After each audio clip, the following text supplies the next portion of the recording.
đồng phò thiên nhang bởi quân vàng ác tâm, tham ngôi cao nào nghĩ gì nhân nghĩa, thề không tha mong thi vua vào nơi đây dần đầu nê kiên.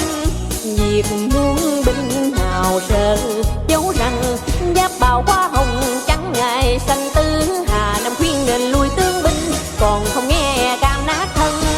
Lời đồn không sai quán thiếu anh sớ dân, đường đường quay phong chớ che cho thánh quân. Vì loan nay lòng mến tại anh dũng, người trung can lo cho nước non ngày sau tên lưu danh đêm son. Vì vua xông vào trận lấy lưng